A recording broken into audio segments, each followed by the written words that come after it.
अस्सलाम वालेकुम।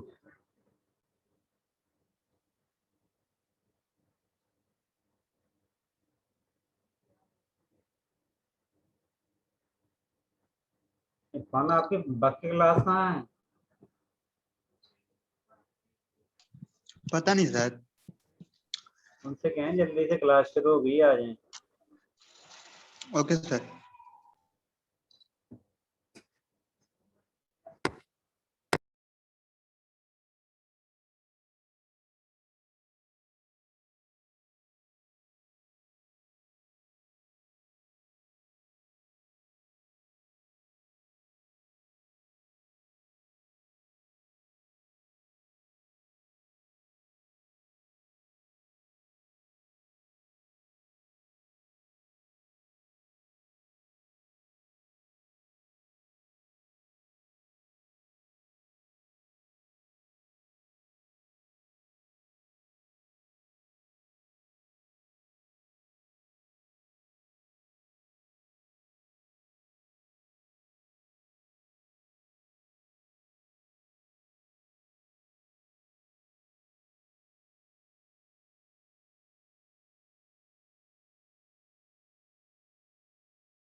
अस्सलाम वालेकुम सर।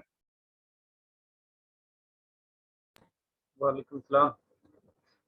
सर आज क्लास होगी या वाइवा होगा क्लास रिमेनिंग होगी, बस बच्चों? वाइवा हो गया जिनका हो गया। Okay sir. एक्चुअली सर वो कुछ स्टूडेंट बता रहे थे ना कि वो आज नहीं होना, वाइवा होना है नहीं, आज, सिर्फ क्लास 2 नहीं होनी स्टूडेंट का इसलिए। था, रहता था, उनको मैंने मेल कर दी थी, उन्होंने वाइवा दे दी है। Okay sir.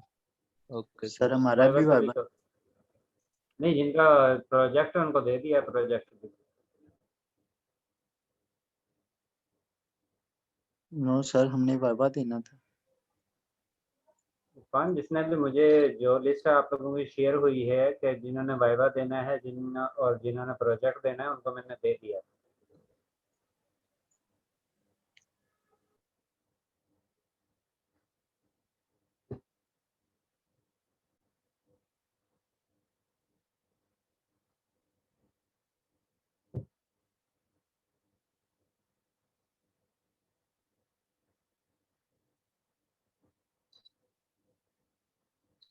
बाकी स्टूडेंट से कहें कि जल्दी से आएं।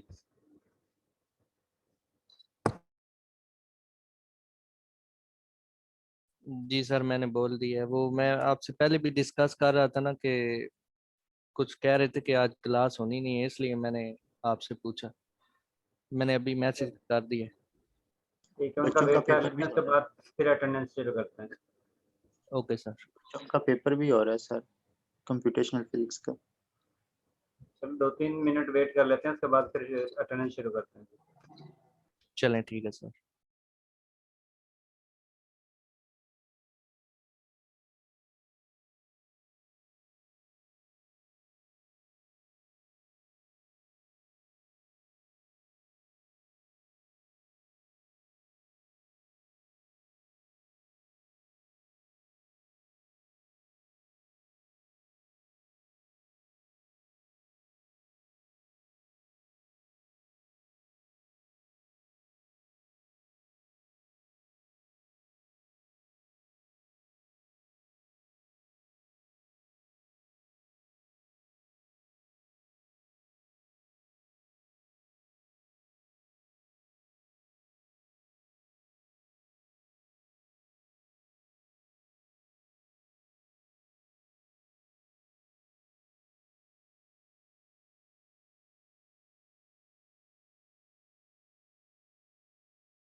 अस्सलाम वालेकुम सर जी। वालेकुम सलाम।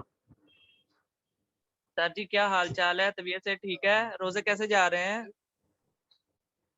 दोस्तों को पता ही नहीं चल रहा होता था कितनी स्पीड से निकल रहे हैं। जी सर। रोजे इतने असल में मसरूफियत में गुजर रहे हैं। किस तरह मसरूफियत सर? इतनी कैसी, क्या मसरूफियत आ गई? आप लोगों को पेपर हो रहे हैं, आप लोगों का जो सारा कुछ इनके वाइंड अप कर रहे हैं, इनके चक्करों में क्लासेज, और इसमें आपको पता है मसरूफियत ज्यादा होती है। हाँ जी, जी जी जी, समझ आ गया। अच्छा अच्छा, पेपर के मैंने समझ शायद कोई पर्सनल इतनी कोई आ गई कोई के उस वजह से बिजी हो गए हैं नहीं कोई। अच्छा अच्छा, जी सर। सर अजर हुज़ैफ़ा मिलेगा इंशाल्लाह। हाँ जी। हुज़ैफ़ा जल्दी और से वैसे भी बाकियों को बुलाओ यार। रमजान शरीफ में तो सर जी वैसे भी 70% बढ़ जाता है ना, और 70% बढ़ेगा इंशाल्लाह। इंशाल्लाह।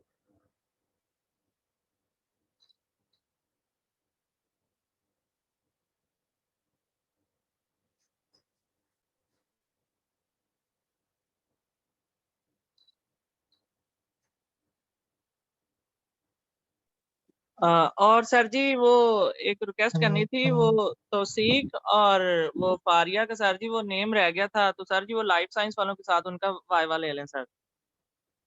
तौसीक और फारिया को मैंने मेल की थी, तौसीक आ गया था, तौसीक ने वाइवा दे दिया है, लेकिन फारिया उसमें नहीं आई है ठीक है सर जी।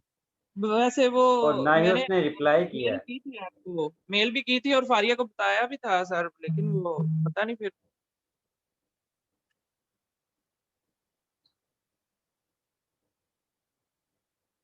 सर और बच्चे भी हैं जो वाइवा देना चाहते हैं। जो प्रोजेक्ट में है वो प्रोजेक्ट में ही रहेंगे। सर हमने प्रोजेक्ट में अपना नाम नहीं दिया था। मैं हूँ, वो अली है और हाफिज ईशान मुझे नहीं अली है। पता, आप लोगों की ये लिस्ट है जो मुझे शेयर हुई है। सर हमारा नाम ही नहीं है उसमें।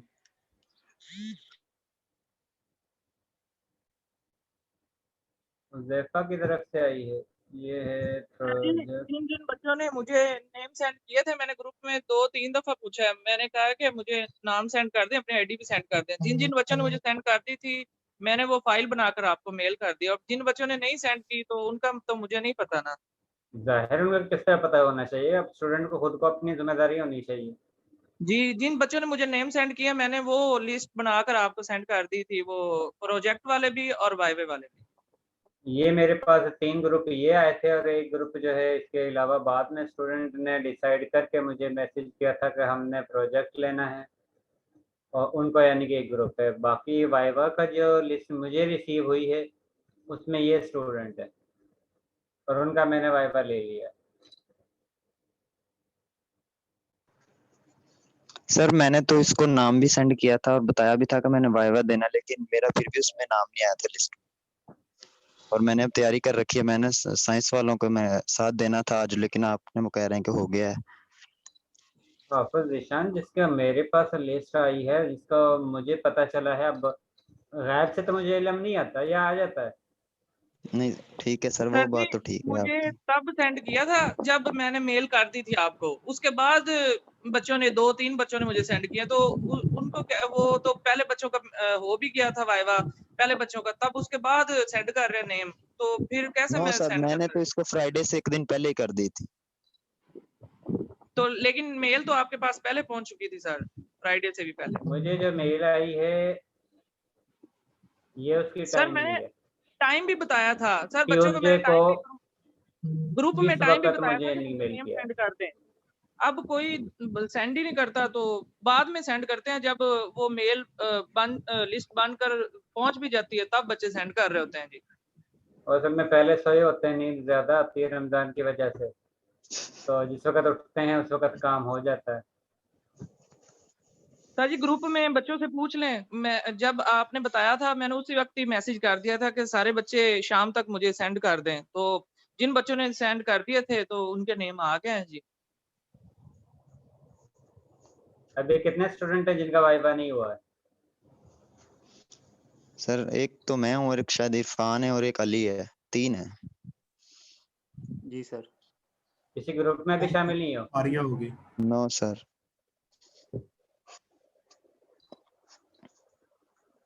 चलें हुज़ैफ़ा, इनका नाम लिख के, ये जो 4 स्टूडेंट बाकी रहते हैं इनका नाम लिखकर मुझे मेल कर देना। ठीक है सर जी, मैं कर देता हूँ। सर कब होगा हमारा वाइवा? जुम्मे को ले लेंगे। ठीक है सर।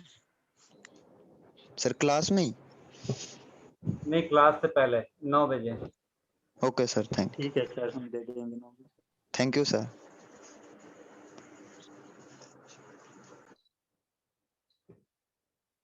अदनान हसन।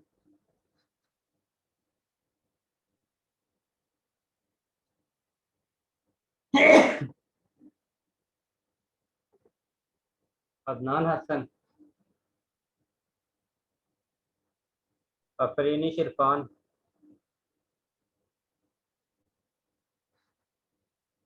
अफरीनी सर शिरफान। पर हो रहा है। बुशरा, मुझे बताएं मैं क्या करूं, क्योंकि हमारे ये रिस्ट्रिक्शन है कि जो क्लास की टाइमिंग है उस पर ही आप लोगों की क्लास ली जाएगी। तो जो बाद में ज्वाइन कर लेगा उसकी उस वक्त अटेंडेंस हो जाएगी। कितना टाइम रहता है अभी पेपर का? सर ये तो नहीं बताया हमने, पर ये है कि उनका पेपर हो रहा है अभी। खत्म हो गया सर। खत्म हो गया? 1:02 पे खत्म हो गया था। तो फिर जो नहीं आया वो तो फिर एब्सेंट ही होगा। Ahmad Mujtaba. Present sir. Ali Hasan.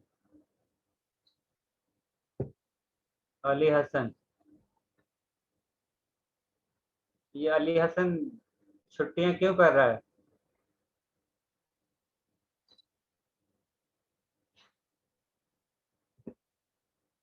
Aqsa Khurshid. Present. Arfa Abrar. Arfa Abrar. Arsalan Ali. Arsalan Ali. Ahsan Ali. Present sir. Bilal ताज।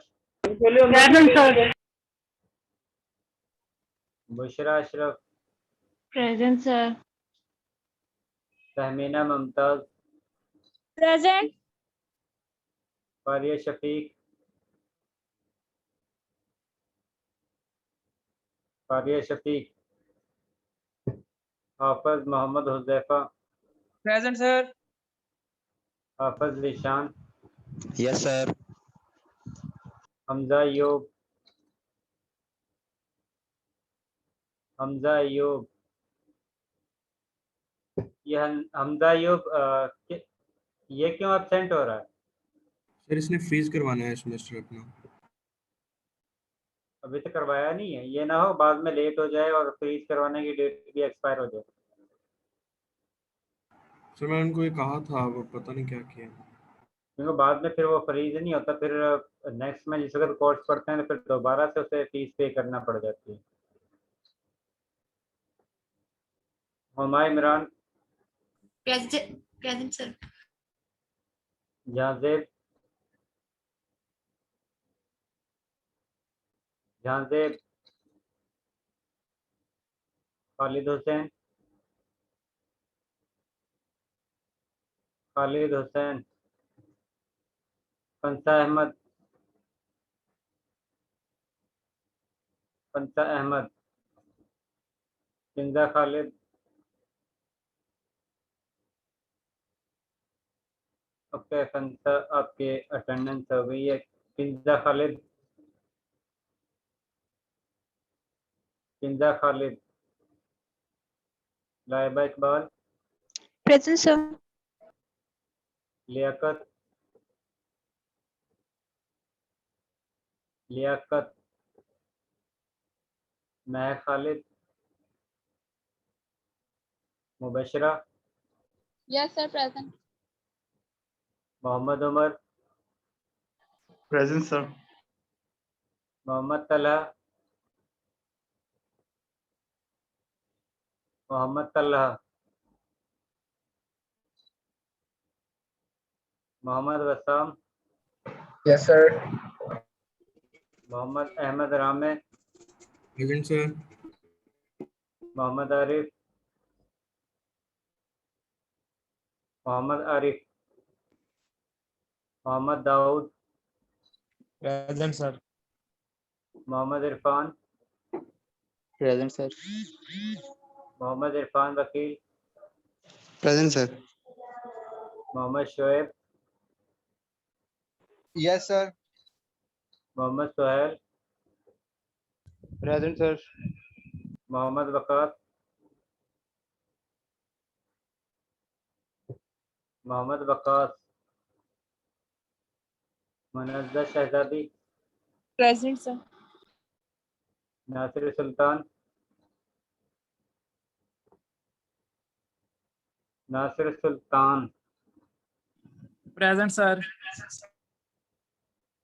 Nida Sattar, present Nida sir. Nimra Riaz, present sir. Rabia Shahid,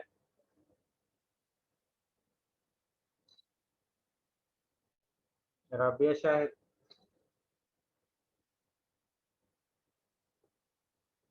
Sabia Qayyum, present sir. Samra Naseer, present sir. Shahzeb Zaman, yes sir present. Shoaib Aslam, present sir. Syed Ghaus Meeran, present sir. Shakir Ahmad,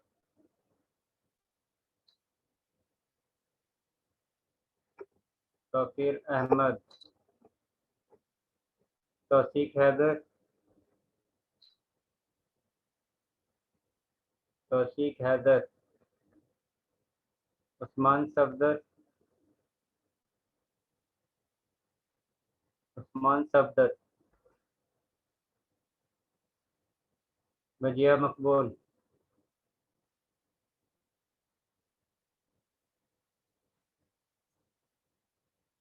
वो स्टूडेंट नाम सुन लें जो इस क्लास में अटेंडेंस के वक्त गैर हाजिर थे, अगर वो प्रेजेंट है तो अटेंडेंस लगवा सकते हैं। Adnan Hasan, present sir. Sir Adnan Hasan present. Afreenish, present sir. Ali Hasan,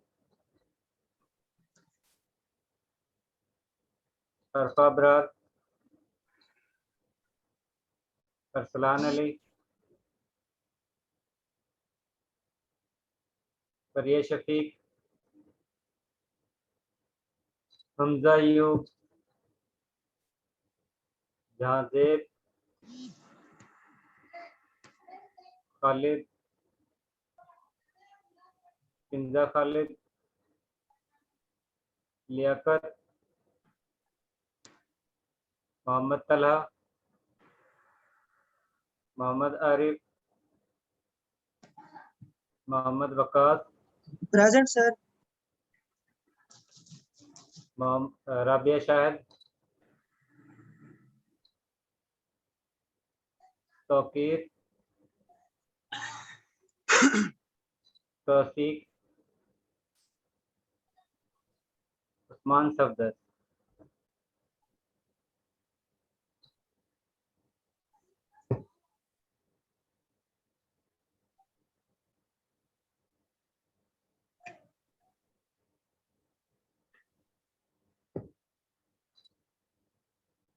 जी अफरीनिश,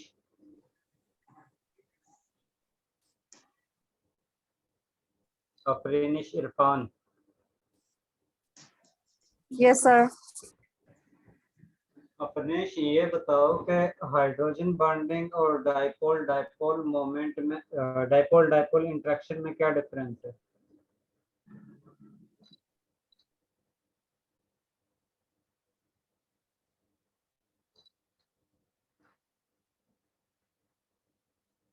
जी अफरीनिश,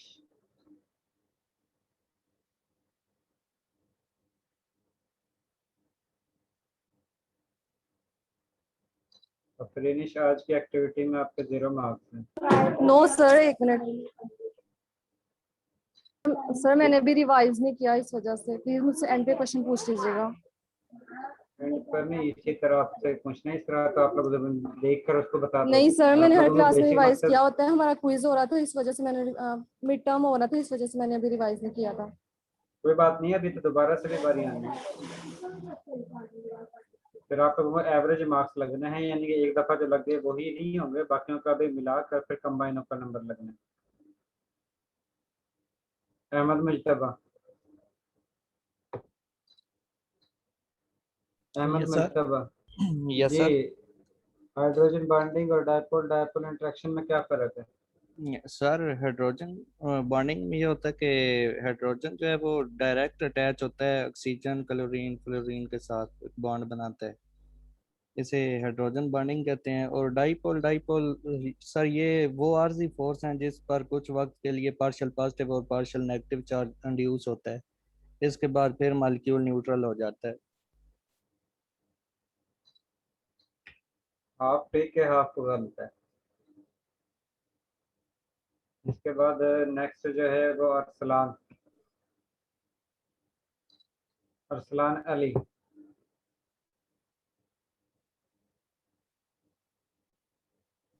यस सर।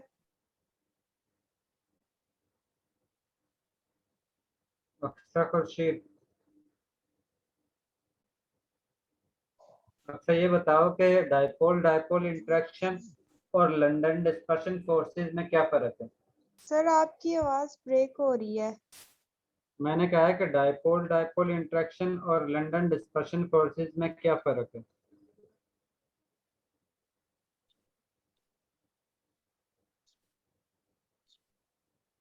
जी अक्सर।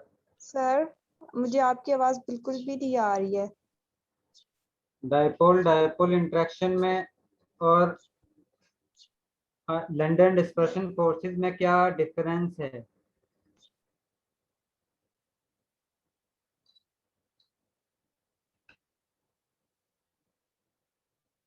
अक्सर आपका भी 0 नंबर है आज के वायवे में।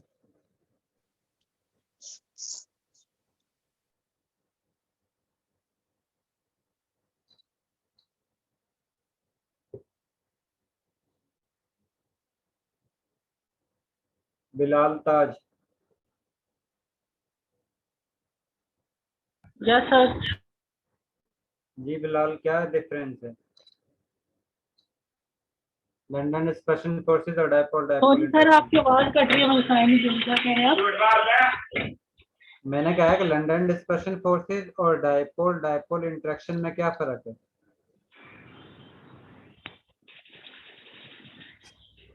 लंदन डिस्पर्शन फोर्सेस और dipole dipole dipole interaction dipole dipole moment sir वो होती है जिसमें दो पोल्स बन जाते हैं सर एक।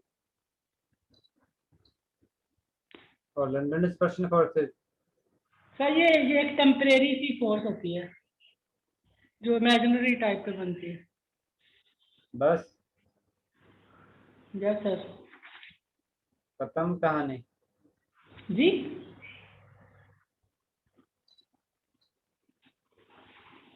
चलो बिलाल ठीक मान लेते हैं। इसके बाद नेक्स्ट हुमा इमरान।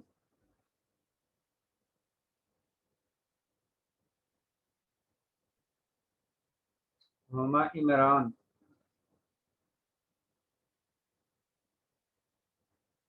हुमा इमरान।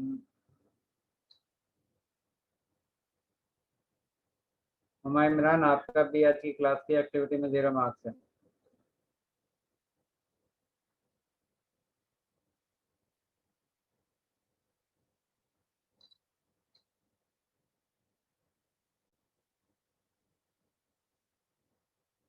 मोहम्मद तलहा इकबाल,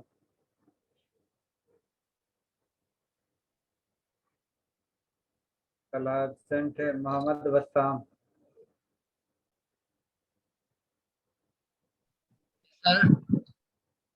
जी मोहम्मद वस्साम।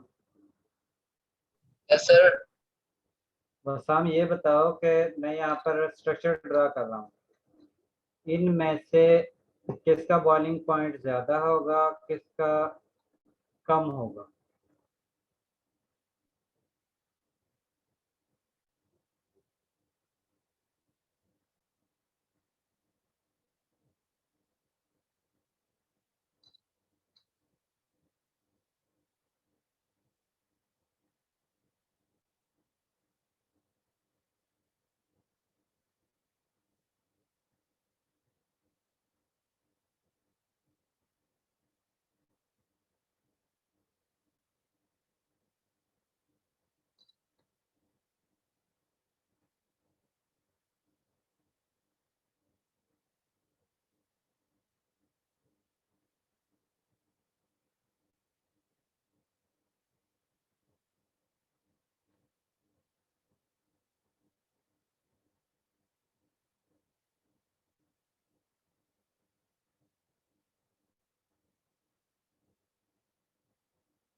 ये 3 कंपाउंड है, तीनों में से किसका सबसे ज्यादा होगा, उसके बाद किसका होगा और सबसे कम किसका होगा?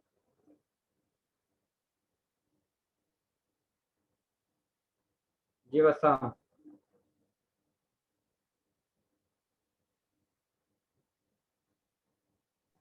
सर सेकंड वाले में सबसे कम होगा, सेकंड वाले कंपाउंड में। सेकंड वाले में सबसे कम होगा, सबसे ज्यादा किसका होगा? सबसे ज्यादा सर थर्ड वाले का।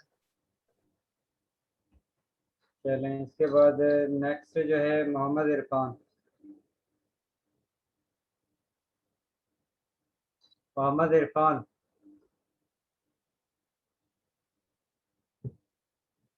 मोहम्मद इरफान आज की क्लास में प्रेजेंट है। जी इरफान। इरफान आज की क्लास में आपके भी 0 मार्क्स हैं। इसके बाद नेक्स्ट जो है मोहम्मद शोएब और मोहम्मद सुहेल। जी मोहम्मद शोएब।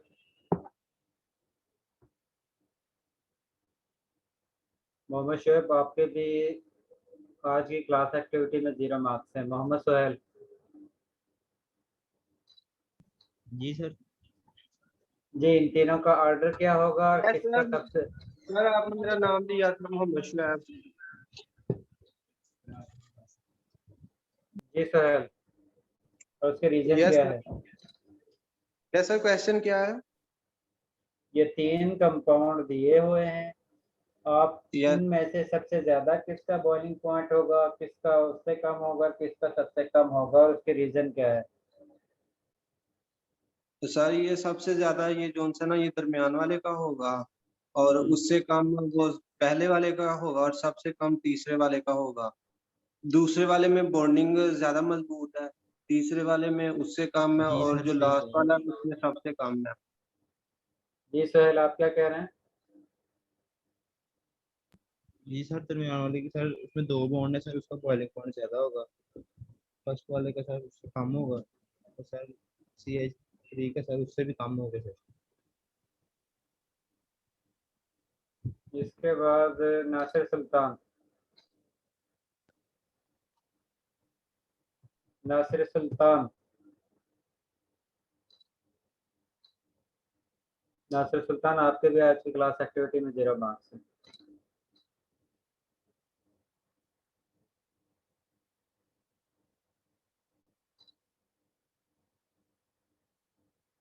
शुएब असलम।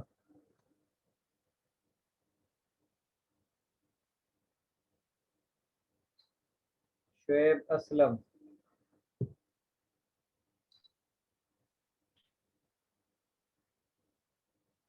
शुएब असलम आपके भी आज की क्लास एक्टिविटी में 0 मार्क्स है। जी वजीहा मकबूल। वजीहा मकबूल। वजीहा आपके भी आज की क्लास में 0 मार्क्स हैं।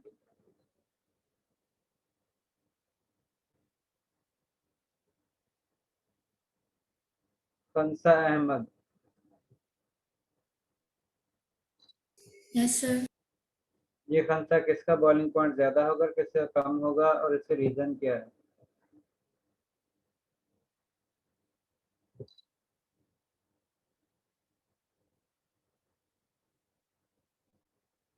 सर जिसका सरफेस टेंशन ज़्यादा होगा उसका बॉइलिंग पॉइंट भी ज़्यादा होगा।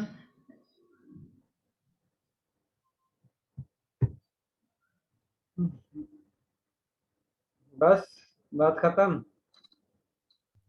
सर इसमें सबसे ज़्यादा जिस बॉइलिंग पॉइंट है वो ये लास्ट वाले का है, फिर उसके बाद फर्स्ट वाला, देन उसके बाद सेकंड वाला। लाइबा इकबाल, आप क्या कहती हैं? लाइबा इकबाल। लाइबा इकबाल आज की एक्टिविटी में आपके भी 0 मार्क्स हैं। जी आरिफ। सर जी सॉरी, मैं थोड़ा लेट ज्वाइन हुआ था, मेरी एक तो अटेंडेंस लगा दूं, और अगर मेरी टर्न गुजर गई है तो मैं अब चलो आप मतलब बता रेटिंग। दो, अब बता दो। क्या चीज़ सर? ये 3 कंपाउंड, इनमें से सबसे ज्यादा स्ट्रॉन्ग इंटरमॉलिक्यूलर फोर्सेस किसमें है और सबसे वीक किसमें है, और ये बताना है आपने। ये 3 कंपाउंड दिए हुए हैं, पहला, दूसरा और ये तीसरा। जी सर। सर इसमें सबसे स्ट्रांग जो होंगी वो फर्स्ट वाले में होगी, बिकॉज इसमें हाइड्रोजन बॉन्डिंग एग्जिस्ट करेगी, और उसके बाद सेकंड, फिर उसके बाद थर्ड। अरे हाइड्रोजन बॉन्डिंग के लिए कंपलसरी क्या है? सर उसमें मतलब ऑक्सीजन यानी कि हाई इलेक्ट्रो नेगेटिव एटम का होना जरूरी है, जैसे ऑक्सीजन, नाइट्रोजन, इस तरह का कोई एटम। उसके साथ ये भी कंपलसरी है कि वो electronegative atom directly oxygen hydrogen के साथ अटैच है, तब हाइड्रोजन बॉन्डिंग होगी, अदरवाइज हाइड्रोजन बॉन्डिंग नहीं होगी। जैसे सर एसीटोन और क्लोरोफॉर्म में भी तो हाइड्रोजन बॉन्डिंग होती है। हाइड्रोजन बॉन्डिंग नहीं होती है।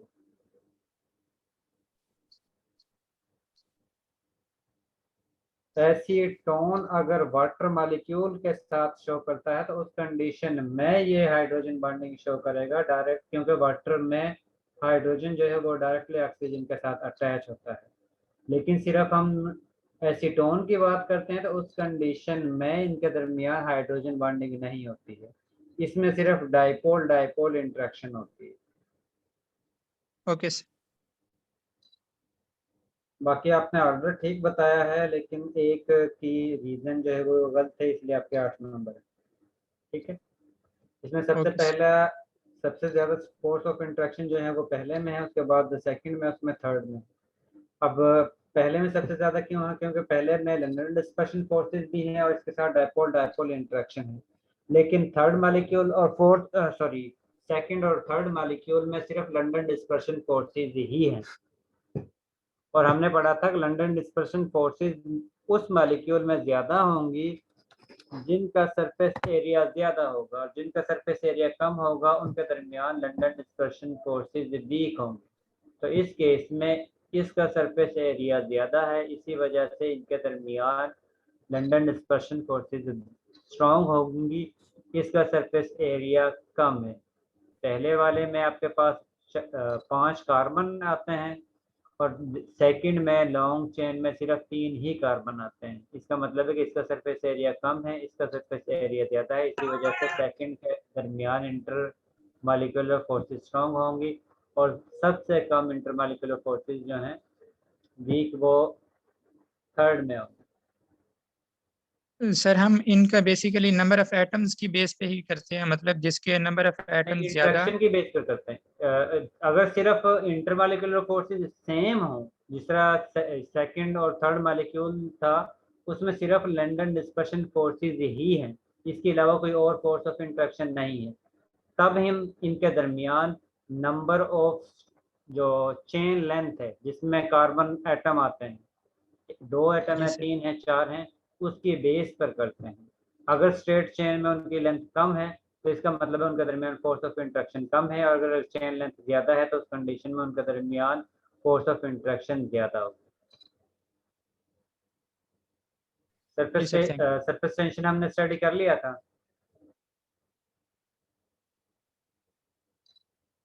सरफेस टेंशन का टॉपिक और विस्कोसिटी हमने पढ़ी है या नहीं पढ़ी अभी? यस सर, पढ़ ली है। पढ़ ली है। और सरफेस टेंशन और विस्कोसिटी दोनों ही टेम्परेचर डिपेंडेंट हैं, तो टेम्परेचर अगर आप लोग इंक्रीज करते हो तो उस कंडीशन में सरफेस टेंशन जो है वो भी डिक्रीज होती है और विस्कोसिटी जो है वो भी डिक्रीज होती है, क्योंकि ये दोनों ही टेम्परेचर, विस्कोसिटी और सरफेस टेंशन दोनों ही इंटरमॉलिक्यूलर फोर्सेस पर डिपेंड करते हैं। और अगर टेम्परेचर इंक्रीज करते हैं तो उस कंडीशन में उनके दरमियान फोर्स ऑफ इंटरेक्शन डिक्रीज होते हैं, जिसकी वजह से विस्कोसिटी की वैल्यू भी डिक्रीज होती है और सरफेस टेंशन की वैल्यू भी डिक्रीज होती है। ये फेज चेंज भी हमने पढ़ लिया था। No sir. इसका मतलब है फेज चेंज इससे शुरू करना है आज। तो पहले जो कैपिलरी एक्शन था ये भी नहीं पढ़ा। कैपिलरी, विस्कोसिटी, ये वाला चीज पढ़ ली है।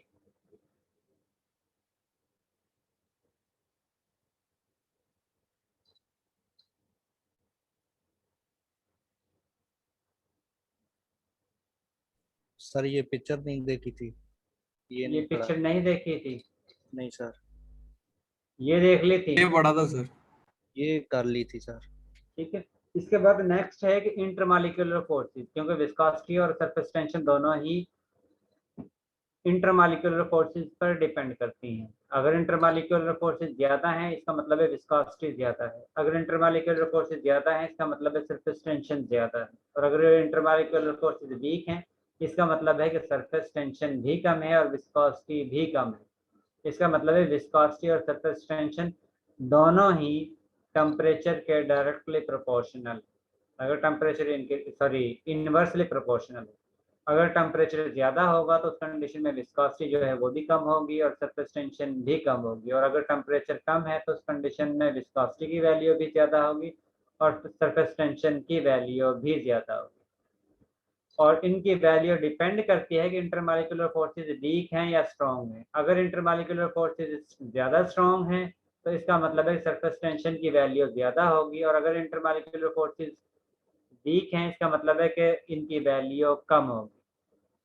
जिस वक्त हम किसी भी मॉलिक्यूल यानी कि सरफेस टेंशन, बेसिकली अगर आप लोग किसी भी लिक्विड में किसी कैपिलरी ट्यूब को डिप करते हो तो उस कंडीशन में सरफेस टेंशन की वजह से लिक्विड जो है वो कैपिलरी ट्यूब में राइज करना शुरू कर देती है, क्योंकि ये वाले मॉलिक्यूल जो हैं सरफेस से मॉलिक्यूल को अपनी तरफ इंट्रैक्ट करते हैं, नीचे की तरफ पुश करते हैं, और अगर नीचे की तरफ ये आप लोग पुट करते हो इसके अंदर कैपिलरी ट्यूब तो उस कंडीशन में ये वाले मॉलिक्यूल इस फोर्स की वजह से फोर्स करते हैं कि यह लिक्विड जो है इस कैपिलरी ट्यूब के अंदर राइज करना शुरू कर दे।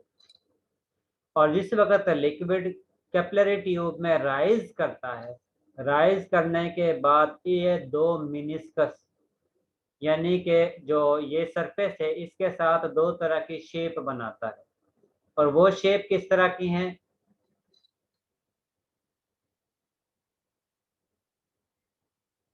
वो ये है कि जब भी सॉल्वेंट राइज करेगा, राइज करने पर क्योंकि यहाँ पर आप लोगों के पास सरफेस है, सरफेस टेंशन है, जिसकी वजह से ये नीचे वाले मॉलिक्यूल सरफेस से इसको अपनी तरफ नीचे की तरफ पुश करते हैं, और जिस वक्त पुशिंग होती है तो उस कंडीशन में ही ये लिक्विड मॉलिक्यूल जो है कैपिलरी ट्यूब के अंदर राइज करते हैं, और जिस वक्त ये कैपिलरी ट्यूब के अंदर राइज करते हैं तो उस कंडीशन में ये वाला सरफेस एरिया जो है वो दो तरह की शेप बनाता है। एक ऐसी शेप होती है जिसमें लिक्विड सेंटर से लो लेवल होता है और टर्मिनल पोजीशन से अपर लेवल होता है, जिस तरह ये आप लोगों के पास शो हो रही है। अब यहाँ पर जिस वक्त हम चेक करते हैं तो ये सरफेस एरिया रीजन जो है वो लो लेवल है, लिक्विड यहाँ से लो लेवल पर है और इस पोजीशन से लिक्विड हाई लेवल पर है।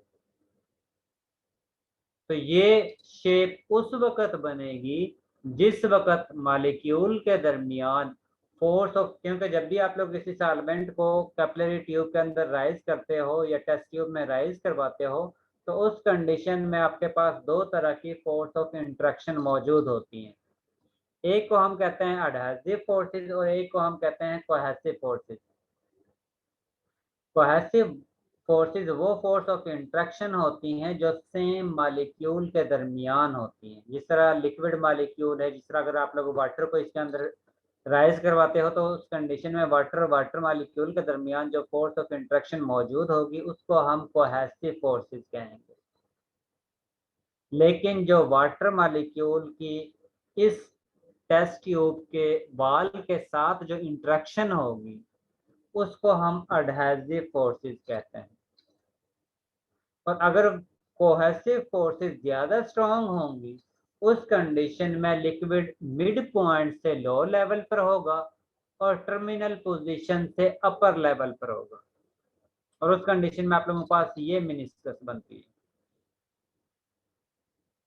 और अगर कोहेसिव फोर्सेस वीक हैं और एडहेसिव फोर्सेस ज्यादा स्ट्रॉन्ग हैं तो उस कंडीशन में आप लोगों के पास ये शेप बनती है कि जिसमें लिक्विड जो है दरमियान से अपर लेवल में होगा और टर्मिनल पोजीशन से लो लेवल पर होगा। और अगर आप लोगों के पास ये केस है कि कोहेसिव फोर्सेस और एडहेसिव फोर्सेस की वैल्यू इक्वल हैं, तो उस कंडीशन में आप लोगों के पास मिड पोजीशन और टर्मिनल पोजीशन बिल्कुल पैरेलल फॉर्म में हासिल होंगे। ये मिनिस्कस जो है आप लोगों के पास जो कोहेसिव फोर्सेस और एडहेसिव फोर्सेस मौजूद होती हैं, जो सॉल्वेंट के दरमियान और सॉल्वेंट गिलास की वाल जो है उसके दरमियान जो फोर्स ऑफ इंटरेक्शन होती है, उसकी वजह से आप लोगों के पास कनकेव या कन्वेक्स शेप बनती है, जिसमें दरमियान से सेंटर से लेवल लो होगा, टर्मिनल पोजीशन से हाई होगा, या फिर सेंटर से हाई लेवल होगा और टर्मिनल पोजीशन से लो लेवल होगा। और अगर दोनों फोर्सेस जो हैं वो इक्वल हों, तो उस कंडीशन में आप लोगों के पास ना ही कनकेव शेप बनेगी ना ही कन्वेक्स शेप बनेगी, यानी कि ना ही सेंटर से लिक्विड जो है लो लेवल पर होगा, ना ही सेंटर से लिक्विड जो है वो अपर लेवल पर होगा। सर ये फोर्सेस पैदा कैसे होती हैं सर? पैदा कैसे होती हैं? Yes sir. Force of interaction basically, क्योंकि आप लोग जो भी मॉलिक्यूल देखते हो उसमें कुछ ना कुछ पोलैरिटी होती है, बाद में परमानेंट पोलैरिटी होती है, बाद में आर्जी तौर पर पोलैरिटी इंड्यूस होती है। और हमें पता है कि जब भी पार्शियल पॉजिटिव चार्ज या पार्शियल नेगेटिव चार्ज होगा तो उनके दरमियान इंटरेक्शन जनरेट होगा, ठीक है। यस और सर, वो लेकिन वो फोर्स एक कनकेव बन रहा था ना और एक में दूसरा कन्वेक्स, तो इसकी मुझे नहीं समझ आ रही सर कि कैसे, मतलब ये क्या टेम्परेचर पे भी ये डिपेंड कर रहा है सर? नहीं, ये शेप जो है टेम्परेचर पर डिपेंड नहीं कर रही, ये सिर्फ अगर देखें कोहेसिव फोर्सेस ज्यादा हैं, एडहेसिव फोर्सेस कम है, इसका मतलब है कि लिक्विड मॉलिक्यूल सरफेस से मॉलिक्यूल को नीचे की तरफ पुश करेगा, और जिस वक्त नीचे की तरफ पुश करेगा तो इसका मतलब है सेंटर से ये नीचे की तरफ हो जाएगा। लेकिन बॉल के साथ इसकी इंटरेक्शन कम है, तो इसका मतलब है कि वहां से तो मॉलिक्यूल नीचे की तरफ पुश नहीं होंगे। अगर वहां से नीचे की तरफ पुश नहीं होंगे तो इसका मतलब है वहां से तो उसकी जो ओरिजिनल पोजीशन है वहां पर ही मौजूद होगी। अब सेंटर पर फोर्स ऑफ इंटरेक्शन ज्यादा है, तो इसी वजह से ये नीचे की तरफ होगा, और बॉल के साथ इसकी इंटरेक्शन कम है, इस वजह से वहां से ये कुछ अपर लेवल पर होगा।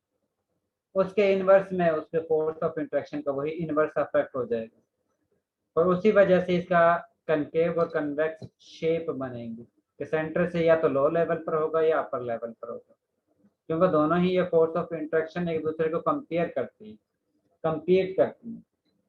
अगर फोर्स ऑफ इंटरेक्शन जो कोहेसिव फोर्सेस हैं और एडहेसिव फोर्सेस हैं दोनों इक्वल हैं, तो उस कंडीशन में इसके बिल्कुल प्लेन फॉर्म जो है वो हासिल होगी। और अगर फोर्स ऑफ इंटरेक्शन इक्वल नहीं है तो इसका मतलब है कि ये प्लेन फॉर्म आपका हासिल नहीं हो। Okay sir. इसके बाद मैंने आप लोगों को बताया था कि विस्कोसिटी और सरफेस टेंशन बेसिकली जो है वो टेम्परेचर डिपेंडेंट है। अगर टेम्परेचर इंक्रीज करते हो तो उस कंडीशन में विस्कोसिटी जो है वो भी डिक्रीज होगी और सरफेस टेंशन भी डिक्रीज होगी।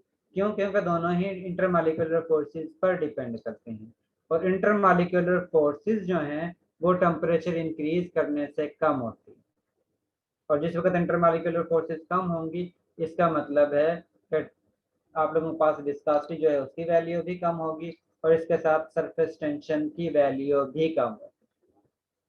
अब यहाँ पर कुछ मॉलिक्यूल गिवन है और सारे मॉलिक्यूल जो हैं उनके दरमियान सिर्फ लंदन डिस्पर्शन फोर्सेस ही मौजूद है, लेकिन डिफरेंस क्या आता है, इन मॉलिक्यूल में जो चेन लेंथ है उसमें डिफरेंस है। एक में कार्बन एटम की क्वांटिटी जो है वो 5 है, दूसरे में 6 है, उसके बाद 7 है, उसके बाद 8 है, उसके बाद 9 है।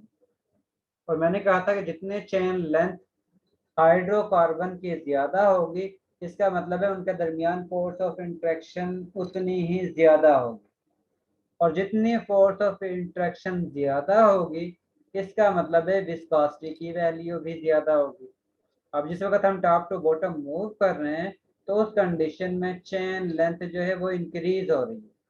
अब चेन लेंथ इंक्रीज हो रही है, इसका मतलब है फोर्स ऑफ इंटरेक्शन ज्यादा हो रही है, और फोर्स ऑफ इंटरेक्शन ज्यादा होने की वजह से इनकी विस्कोसिटी भी टॉप टू बॉटम जो है वो इंक्रीज हो रही है। इसी तरह अगर हम सरफेस टेंशन चेक करते हैं तो उस कंडीशन में भी इन मॉलिक्यूल की top to bottom surface tension की वैल्यू इंक्रीज होगी, क्योंकि इनके दरमियान फोर्स ऑफ इंटरेक्शन जो है वो इंक्रीज हो रही है।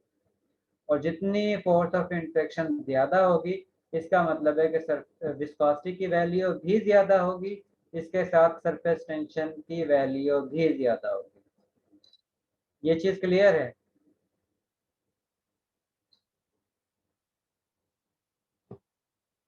इसके बाद आप लोगों का नेक्स्ट टॉपिक है फेज चेंज, यानी कि आप लोगों ने सॉलिड से लिक्विड में कन्वर्ट करना है, या लिक्विड से गैस फॉर्म में कन्वर्ट करना है, या गैस से लिक्विड में कन्वर्ट करना है, लिक्विड से सॉलिड में कन्वर्ट करना है। तो इस अमल को, इस प्रोसेस को हम फेज चेंज कहते हैं, कि इसकी फिजिकल अपीयरेंस जो है वो चेंज हो चुकी है। जब भी आप लोग सॉलिड से लिक्विड में या लिक्विड से गैस फेज में मटेरियल को कन्वर्ट करते हो तो बेसिकली टेम्परेचर प्रोवाइड करते हो। और आप लोगों को पता है कि जब भी आप लोग टेम्परेचर प्रोवाइड करते हो तो इसका मतलब मॉलिक्यूल की काइनेटिक एनर्जी इंक्रीज होती है, और जिस वक्त काइनेटिक एनर्जी इंक्रीज होती है इसका मतलब है कि सिस्टम की इंथैल्पी जो है उसकी वैल्यू भी इंक्रीज होती है, इसके साथ सिस्टम की एंट्रोपी जो है वो भी इंक्रीज होती है। इसका मतलब है कि जब भी आप लोग सॉलिड मटेरियल को लिक्विड में कन्वर्ट करोगे तो उस कंडीशन में आप लोगों ने टेम्परेचर प्रोवाइड करना है, और टेम्परेचर प्रोवाइड करने की वजह से सिस्टम के एंट्रोपी जो है वो भी इंक्रीज होगी, और इंथैल्पी यानी कि हीट जो है सिस्टम की वो भी इंक्रीज होगी।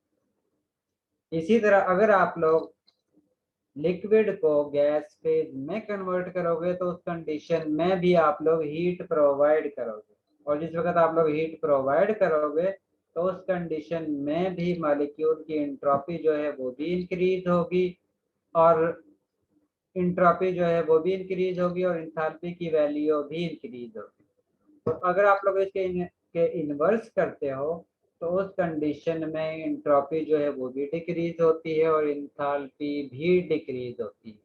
और इस केस में आप लोग टेम्परेचर को लो करते हो, यानी कि टेम्परेचर को रिमूव करते हो।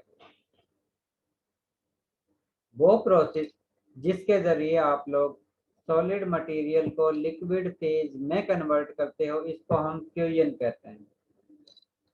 और उस टेम्परेचर को फ्रीजिंग, अगर आप लोग सॉलिड को लिक्विड में कन्वर्ट करते हो तो इस प्रोसेस को हम फ्यूजन कहते हैं, और अगर लिक्विड को गैस फेज में कन्वर्ट करते हो तो उस प्रोसेस को हम वेपराइजेशन कहते हैं। और अगर गैस फेज को सॉलिड फेज को डायरेक्ट गैस फेज में कन्वर्ट करते हो तो उसको हम सब्लिमेशन कहते हैं। और अगर हम लिक्विड को सॉलिड में कन्वर्ट करते हैं तो उस प्रोसेस को हम फ्यूजन कहते हैं।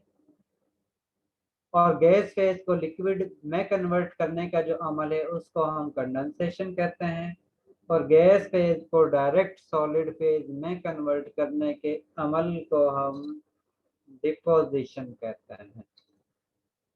वो वाले प्रोसेस जिसमें हम एनर्जी प्रोवाइड करेंगे उस दौरान एनर्जी यानी कि इंथैल्पी चेंज जो है वो भी इंक्रीज होगी, और इसके साथ एंट्रोपी की वैल्यू भी इंक्रीज होगी। जिस तरह हम सब्लिमेशन कहते हैं, सॉलिड से डायरेक्ट गैस फेज में कन्वर्ट करते हैं तो उस कंडीशन में हम टेम्परेचर प्रोवाइड करते हैं, तो उस कंडीशन में सिस्टम की मॉलिक्यूल की इंथैल्पी जो है वो भी इंक्रीज होगी, और इसके साथ एंट्रोपी चेंज जो है वो भी इंक्रीज होगी।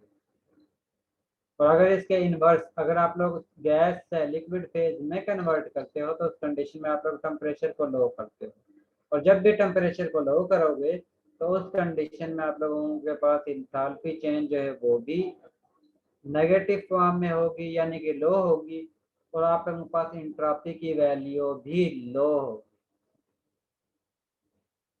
इसी तरह अगर आप लोग सॉलिड से लिक्विड फेज में कन्वर्ट करते हो तो उस कंडीशन में इंथैल्पी भी इंक्रीज होगी, एंट्रोपी भी इंक्रीज होगी।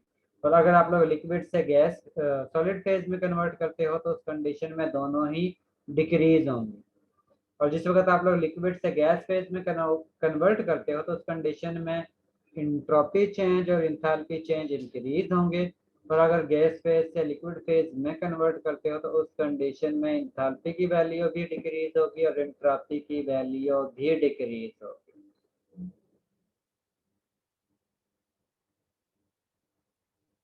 और वो एनर्जी जो रिक्वायर होती है सॉलिड मटेरियल को मेल्ट करने के लिए उसको हम एंथैल्पी ऑफ फ्यूजन कहते हैं। वो एनर्जी जो रिक्वायर होती है लिक्विड को गैस फेज में कन्वर्ट करने के लिए उसको हम एंथैल्पी ऑफ वेपराइजेशन कहते हैं। और वो एनर्जी जो रिक्वायर होती है सॉलिड मटेरियल को गैस फेज में कन्वर्ट करने के लिए उसको हम एंथैल्पी ऑफ सब्लिमेशन कहते हैं। वो एनर्जी जो रिलीज होती है लिक्विड मटेरियल को सॉलिड फेज में कन्वर्ट करने के दौरान उसको हम एंथैल्पी ऑफ फ्रीजिंग कहते हैं। वो एनर्जी जो रिलीज होती है जिस वक्त हम गैस फेज को लिक्विड फेज में कन्वर्ट करते हैं तो उसको हम कंडेंसेशन कहते हैं। और वो एनर्जी जो रिलीज होती है जिस वक्त हम गैस मॉलिक्यूल को सॉलिड फेज में कन्वर्ट करते हैं तो उस एनर्जी को हम एंथैल्पी ऑफ डेपोजिशन कहते हैं। यहाँ तक अगर किसी की कोई कंफ्यूजन है तो वो आप लोग पूछ सकते हो।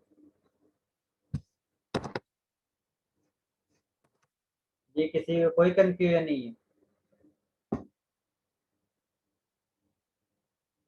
No sir.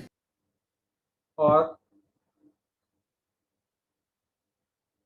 Enthalpy of fusion और इंथैल्पी ऑफ वेपराइजेशन जो है वो डिपेंड करती है इंटरमॉलिक्यूलर फोर्सेस पर। अगर इंटरमॉलिक्यूलर फोर्सेस ज्यादा होंगी इसका मतलब है कि आप लोगों को टेम्परेचर ज्यादा प्रोवाइड करना पड़ेगा। तो अगर इंटरमॉलिक्यूलर फोर्सेस वीक होंगे तो उस कंडीशन में आप लोगों को कम टेम्परेचर प्रोवाइड करना पड़ेगा, क्योंकि दोनों में ही आप लोग टेम्परेचर प्रोवाइड करते हो तभी सॉलिड से लिक्विड फेज में और लिक्विड से गैस फेज में मॉलिक्यूल या मटेरियल कन्वर्ट होता है। इसके साथ ही लेक्चर का टाइम जो है वो ख़त्म हो गया है। बाकी जो है हम नेक्स्ट लेक्चर में स्टडी करेंगे और कोशिश करेंगे अगर नेक्स्ट लेक्चर में आप लोगों को ये चैप्टर जो है वो कंप्लीट हो जाए। जब सर ये स्टूडेंट अटेंडेंस सुन ले कर दीजिएगा। जी मैं शेयर कर दूँगा। Okay sir. अली हसन,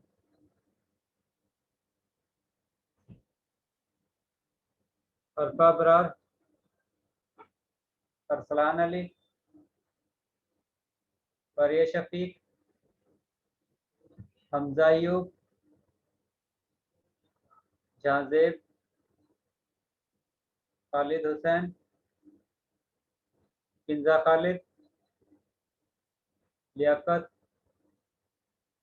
मोहम्मद तलहा, मोहम्मद आरिफ,